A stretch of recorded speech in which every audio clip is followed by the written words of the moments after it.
How to make homemade kimchi.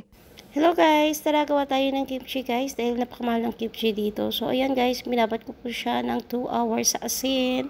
Pagkatapos ng 2 hours guys, ayan binalawan ko siya ng 4 na beses guys para matanggal talaga yung alat. Ayan guys, pagkatapos niyan guys, ay gumawa rin po tayo ng glutinous paste. So ayan guys, 2 tablespoon lang po yung aking ginawa at ganyan consistency.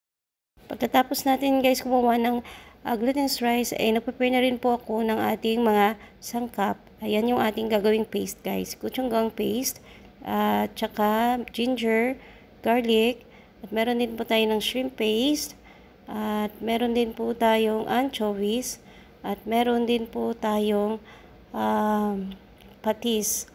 So ayan siya guys. Yun yung ating paste. So ayan guys, dahil wala nga tayong food processor guys, ay ayan, umamit na lang tayo ng NutriBullet. So ayan, i-blender lang po lahat ng mga ingredients guys. So lahat po yan. So sa scooping guys, 1 tablespoon lang po lahat yung aking mga ingredients guys. 1 tablespoon of anchovies, 1 tablespoon of patis, 1 tablespoon of shrimp paste, and yan. Para pantay-pantay lang po yung ating scooping guys, no?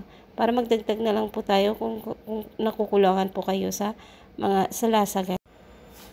So ayan guys, nilagay na po natin yung ating shrimp paste and i-blender na po lahat natin yun guys para maganda yung consistency niya at wala siyang buo-buo guys.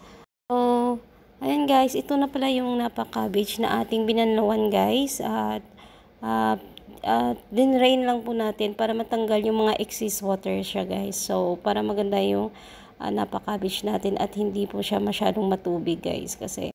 At syempre guys, at hindi natin kakalimutan at maglagay din po tayo ng apple or apple juice. Depende sa inyo guys, no, kung anong gagawin nyo guys. Pwede din po gumamit ng pears. So ayan, isang apple lang po yung akin nilagay at blender po natin yan.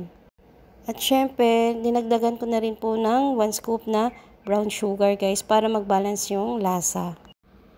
So ayan guys, blender na po natin para makuha natin yung consistency talaga ng ating paste guys. At para maging maganda yung paste natin. So ayan guys, ito na po yung ating sauce. At pwede na po natin ito guys i-mix sa ating napa-cabbage. At i-ready na rin po natin yung ating Korean chili flakes or chili paste. So ayan sa yung gochujang guys. 2 tablespoon lang po yung akin niya guys. Depende rin po sa inyo guys. Kung gusto nyo po masyadong maanghang, idagdagan nyo rin po ng maraming chili flakes.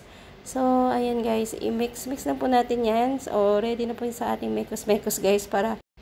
So ayan guys, kung umabot po kayo dito sa ating part na video guys, please don't forget to like, share, and comment down below guys. At i-follow na rin po yung ating page guys. So ayan, at gusto ko lang i-shoutout lahat po ng ating followers guys. Thank you so much for always supporting us.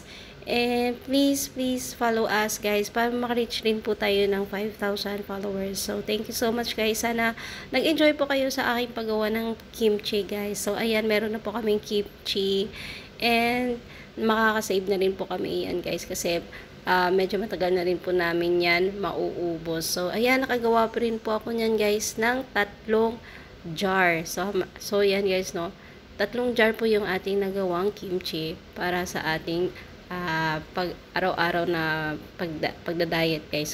Kasi kailangan na rin po natin mag-diet. So ano pang ginagawa nyo guys? Maggawa rin na po kayo ng kimchi kasi napakamahal ng kimchi guys. So ayan, bye!